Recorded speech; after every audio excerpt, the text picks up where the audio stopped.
All right, one of the things I want to talk about real briefly as we begin this second part of Lesson 8 with some additional information about statistical process control and attribute control charts is the following.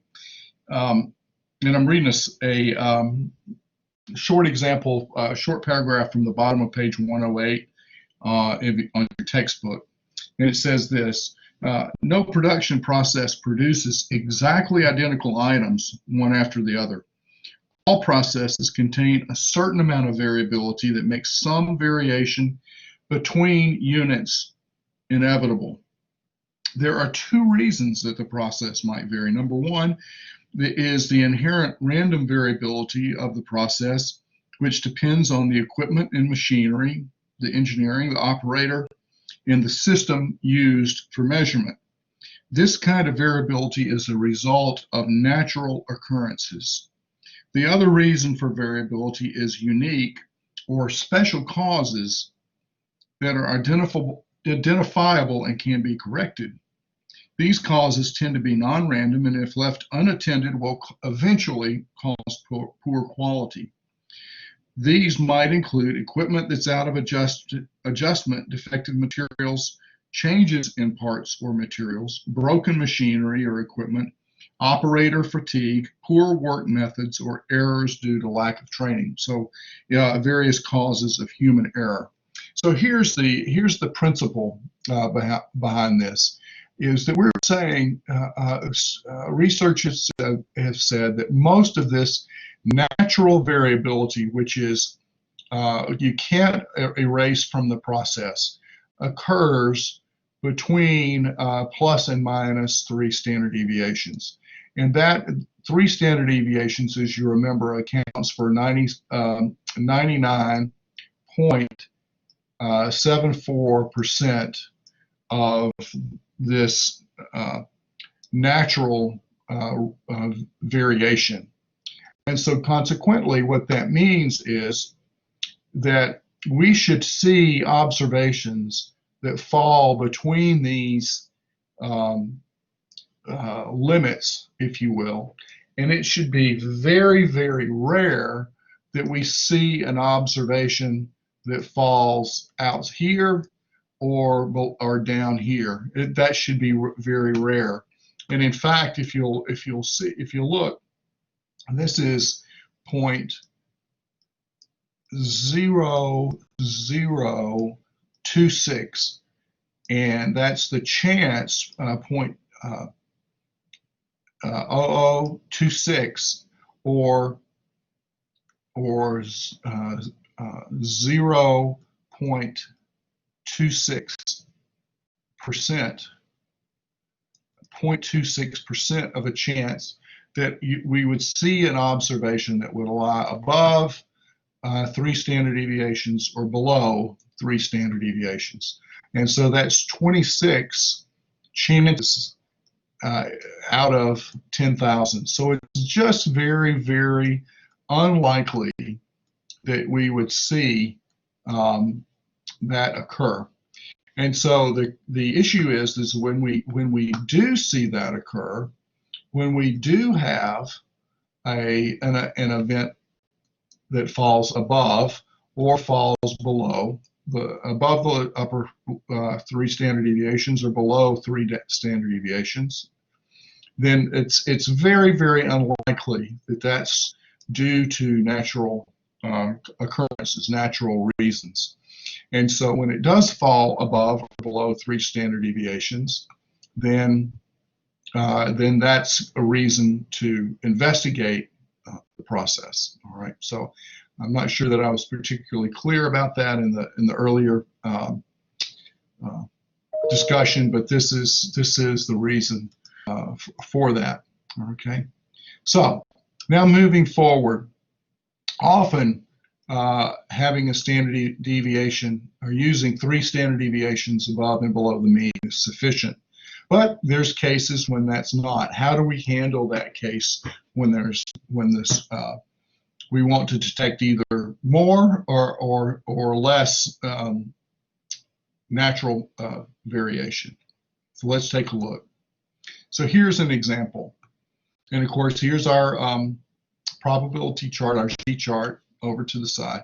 Let's suppose management wants to identify potential out of control conditions that results from 98.5% of process random variation. The question is, what's the Z value that we need to use in our calculations for the UCL and LCL? So almost always we're using a Z equals to 3, and that corresponds to 3 plus or minus 3 standard deviations. But in this case, what value of Z do we use? Well, you might think, you look in your table of the normal distribution, and you come over here, and here in the table you see this value of 0.985, and so that you would think probably right off the bat that that's the value that you would use, 2.17 as the Z value.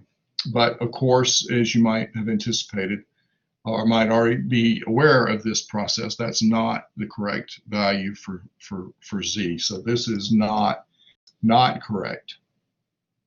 So let's look and see why that's the case. Remember, again, this is a two-tailed requirement. We want 98.5% of the probability between the upper and lower control limit. All right, so it's a two-tailed test. So you have to ask yourself how much probability is above and how much a probability is below, and you'll hopefully realize that that probability, that the total probability of let me go back and label these areas. This is area A, which is above the upper control limit, and this is area B, which is below the control limit. And again, we're talking about the area under the curve, these small areas.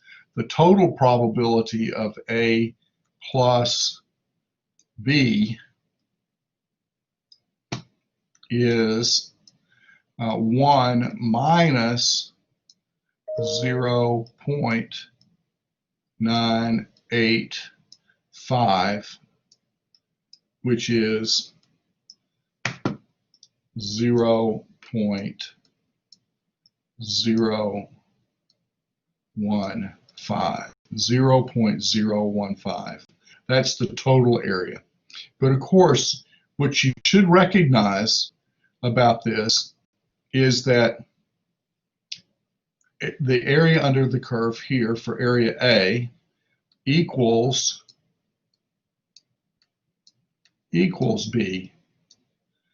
Why is that? You should ask yourself, why does A equal B? And if you remember back several lessons ago, A equals B because the normal probability distribution is a metric. And since this is the same distance above the mean as below the mean, these areas are in fact the same. And so then this area A, and if we substitute the fact that A and B are the same, A plus A equals 0.015. And of course, by doing the arithmetic, area B and A are half of that, 0.015 divided by 2, which is, of course, 0.75. And again, we're talking about this area under the curve, and B is, again, equal to A, 0.0075. Right? So it's a two-tailed. Now, this should help you understand what value we need to look up in the table of the normal distribution, because we want to find everything that's below, under the curve, if you will, below this point. And that total area is going to be, in blue, is going to be 0.985 plus this area B, that's 0.0985, plus the area that corresponds to B, just B, which is plus 0.0075, which turns out to be, and we'll see this on the next slide, it turns out to be 0.9925. And of course, you could also calculate that by saying it's 1 minus, this is 1 minus A, this is area A, or on this side, it's 0.95 plus B. So the value that we want to look up in the probability table is 0.9925. And so now we're going to go to our probability table, and we look through the table until we find 0.9925, which here it is. And of course, the value of Z that corresponds to 0.9925 is 2.43. And so in any of our equations where we have the Z value, Z times the standard deviation of the sample, the Z value, instead of being 3, which it wouldn't, in this case, it wouldn't be 3, it would be 2.43, assuming that we want to count for 98.5% of the natural process variation. All right. And finally, here's a slide that shows you the how to calculate upper and lower control limits for each one of our samples and each one of our different types of control charts. And again, as always, hopefully that makes sense. And as always, please reach out if you have any questions.